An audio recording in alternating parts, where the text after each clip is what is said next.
ایران کے ساتھ مذاکرات ناکام ہوئے تو صدر ٹرمپ کے پاس بہت سارے آپشنز موجود ہیں۔ امریکہ کی جانب سے ایک دھمکی آئی ہے۔ عامر رضا سے بات کرتے ہیں۔ عامر بھائی، ایران اور امریکہ کے مذاکرات آج ہو رہے ہیں، لیکن اس دوران امریکہ کی جانب سے دھمکی بھی آ گئی کہ اگر مذاکرات ناکام ہوئے تو بہت سے آپشن موجود ہیں۔ وہ آپشنز کیا ہیں؟ دیکھیں، سب سے پہلی بات تو یہ ہے کہ مذاکرات ناکام ہوں گے، کیونکہ جو امریکہ جس طرح کی شرائط رکھ رہا ہے، اگر اس پر ایران سرنڈر کر جاتا ہے تو اس کا مطلب یہ ہے کہ ایران ہتھا ہو جائے گا۔ یعنی ایران اپنا وہ تمام کا تمام میزائل پروگرام، جس میں وہ اب انٹر کانٹیننٹل بیلسٹک میزائلز تک، ہرمشیر 5 تک میں نے آپ کو بتایا تھا، چلا گیا ہے، اور اس نے سائبیریا میں اس کا تجربہ کر لیا ہے، وہ ناکام ہوگا، اور وہ اس کو رول بیک کرنا پڑے گا، اور اس کے بعد اس کے پاس جو افزردہ یورینیم ہے اس کو ضائع کرنا پڑے گا، اور اپنے ایٹمی ریئیکٹرز کو عالمی تنظیم برائے ایٹم کے لیے جو ہے وہ کھولنا پڑے گا۔ یعنی ان کے وہ جائزہ لینے جائیں گے، اور اس کے بعد وہ اندازہ کریں گے، دیکھیں گے کہ کیا اچھا آپ اس کو نہ ذرا صرف تجربہ کیا، اب تو ہم سب کو تجربہ ہے، میری ایج کے جتنے لوگ ہیں ان کو یہ پتہ ہے کہ عراق سے کہا گیا تھا کہ تمہارے پاس جو ہے ایسا اسلحہ ہے جو کہ کیمیکل ویپنز ہے، لہٰذا تم اقوام متحدہ کی ایک باڈی ہے، اس حوالے سے وہ تمہاری فیکٹریز کا جائزہ لے گی کہ تمہارے پاس کتنا اس طرح کا مواد ہے جس کو ضائع کیا جاتا ہے۔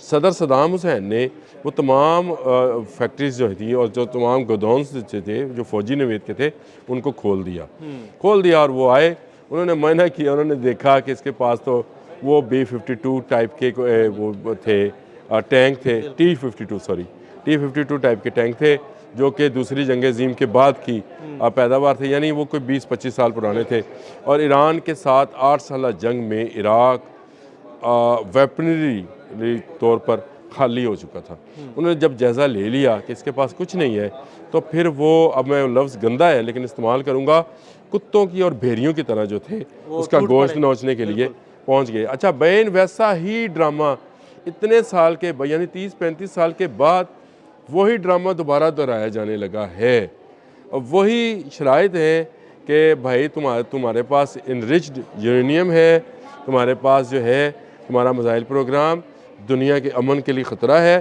لہٰذا تم اسے کھولو گے۔ یہ شرائط آج آپ دیکھ لیجیے گا، ویسے تو آج کے دن صرف فریم ورک ہونا ہے، یہ جو مسقط عمان میں ہو رہے ہیں نا مذاکرات، اس میں صرف فریم ورک تیار کیا جائے گا جس میں یہ دیکھا جائے گا کہ کہاں تک ایران جو ہے پسپائی اختیار کرتا ہے، اور یہ اس پسپائی کے نتیجے میں اگلا لاہے عمل جو ہے ڈونلڈ ٹرمپ دے گا۔ اب دیکھیں وائٹ ہاؤس نے کیا بیان دیا، انہوں نے کہا کہ اگر مذاکرات ناکام ہوئے تو مذاکرات کامیابی ہو تو ابھی حملہ ہی ہوگا۔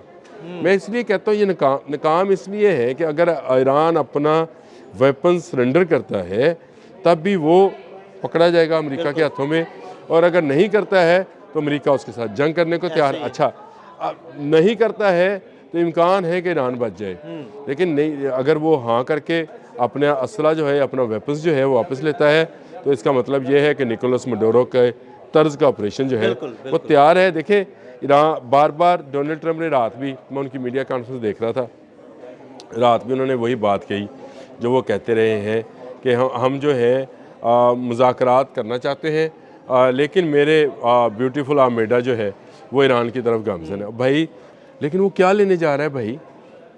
وہ آپ کا بیوٹیفل آمیڈا جو ہے وہ پھر ایران کی وہ آبنہ ہرمز میں اور خلیج فارس میں اور ریڈ سی کے دہانوں پر آپ کے جنگی بحری جہاز کیا کرنے جا رہے ہیں؟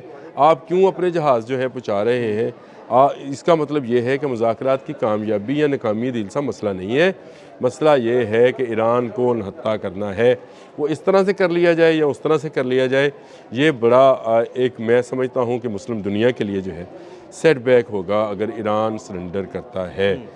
یہ مذاکرات گو کہ ابتدائی نوعیت کے ہیں، اسی لیے باسر اکچی کر رہے ہیں جو ان کے وزیر خارجہ ہیں، اور دوسری طرف جو ہے وہ سٹیو ہیں، وہ جو کہ یہاں پر نمائندہ ہیں امریکہ کے مڈل ایسٹ کے اندر، وہ موجود ہیں۔ لیکن میں نے آپ کو بتایا کہ اس کا صرف فریم ورک تیار کیا جائے گا، اس کی کوئی سالڈ جو ہے ابھی باہر نہیں نکلے گی چیزیں، لیکن اس سے ہی پتہ چل جائے گا، کیونکہ آپ کو ابتدائیت سے ہی آپ کو بیج سے پتہ چل جاتا ہے فصل کیسی ہوگی۔ میں نے جو آپ کی باتوں سے ایزیوم کیا نا وہ یہ ہے کہ اگر ایران اپنے ایٹمی اثاثے، اپنے میزائل پروگرام کو رول بیک کرتا ہے تو تب بھی اس کی شامت آئے گی، اور اگر نہیں کرتا تو تب بھی امریکہ اس پر حملہ کرے گا۔ دیکھیں شامت آنا جو ہے وہ الگ چیز ہے. شامت آئی تھی عراق کی. اب آپ ذرا ذہن میں ذرا رکھیے گا کہ شامت آئی تھی عراق کی، جس کے صدام حسین کو ایک سرنگ میں سے نکالا گیا اور عید الاضحیٰ والے دن پھانسی دی گئی اور عراق کے پورے تیل پر قبضہ کر لیا گیا. اگر ایران جنگ پر آمادہ ہو گیا تو شاید یہ جنگ ٹل جائے. میں آپ کو یہ بتایا، دیکھیں میں عادل صاحب بڑے وثوق کے ساتھ جو باتیں کرتا ہوں، بہت سارے ہمارے جو تجزیہ کار ہیں، بہت سارے میڈیا ہاؤسز کے جو لوگ ہیں وہ اس طرح کی باتیں، اور کچھ باہر بیٹھے لوگ جو امریکہ میں اس وقت بیٹھے ہیں، ان کی میں دانشوری سن رہا تھا رات کو، تو وہ کہہ رہے تھے کہ جو وینزویلا ہے اس کی معیشت کو بہتر کرنے کے لیے، یعنی وہی بولی وہی امریکہ کی بولی عامر بھائی، سیدھی سی بات ہے. جو فائنینشیل ٹائم بول رہا ہے، جو نیو یارک ٹائم بول رہا ہے، جو کہ ڈونلڈ ٹرمپ کی بولی ہے، وہی بولی یہ تجزیہ کار اور یہ دانشور جو ہے بول رہے ہیں. تو مجھے بتائیں کسی ملک پر اس لیے کسی کے گھر پر قبضہ کر لیا جائے کہ تمہیں تو معاملہ چلانے نہیں آتے، آج کے بعد جو ہے ہم چلائیں گے، تیرے گھر دا کھانا میری نوح پکائے گی اور جیرا کھانے لی سامان آئے گا تو پیسے تو دیں گا. بالکل. کیا یہ برداشت ہے کسی کو؟ نہیں، بالکل بھی نہیں. پوچھیں نا یار ان دانشوروں سے. اور یہی ایران کے ساتھ ماڈل لے کے رہے ہیں. نہیں تو میرے بیوٹیفل آرمیڈا جو ہے وہ ایران کی طرف گامزن ہے اور وہ حملہ کریں گے اور اٹھا کے لے جائیں گے. ایران اگر جنگ پر آمادہ ہوا تو میں یاد رکھیے گا جنگ شاید ٹل جائے، لیکن ایران اگر سرنڈر پہ آمادہ ہوا تو پھر ایران کی عراق والی صورتحال جو ہے اس کو کوئی روک نہیں پائے گا. یہ میں آج بتا رہا ہوں، آنے والا وقت اس کا ثبوت ہوگا کہ امریکہ کے سامنے جس نے گردن جھکائی امریکہ اس کو کھا پی گیا. جو کھڑا ہو گیا وہ شاید زخمی تو ہو جائے لیکن بچ جائے. اچھا عامر بھائی، جو سارا سینیریو بن رہا ہے، اگر مذاکرات کامیاب ہو جاتے ہیں تو پھر کیا صورتحال بنے گی؟ دیکھیں مذاکرات کی کامیابی دونوں ملکوں میں ڈیفرنٹ ہے. آپ اس کو سمجھیں. امریکہ کے خیال سے یہ مذاکرات کامیاب اس صورت میں ہوں گے جب ایران سرنڈر کر جائے گا. یہ مذاکرات کی کامیابی ہے امریکہ کے لیے. ایران کے لیے مذاکرات یوں کامیاب ہوں گے کہ اس کا میزائل پروگرام اور اس کا ایٹمی پروگرام جو ہے بچ جائے. تو یہ دونوں کے لیے ڈیفرنٹ. جیسے ایک مقدمہ عدالت میں ہوتا ہے تو ایک اس میں دونوں فریقین میں سے وہ جیتتا ہے جس کے حق میں فیصلہ ہو جاتا ہے. تو ان مذاکرات کی کامیابی جو ہے وہ دونوں صورتوں میں الگ الگ ہے. یعنی ایران کے لیے الگ ایک اس کی صورتحال ہے اور امریکہ کے لیے بالکل ایک الگ پورٹریٹ ہے کہ وہ اس کو کامیابی سمجھ رہا ہے. سکے کا ہیڈ اینڈ ٹیل ہے.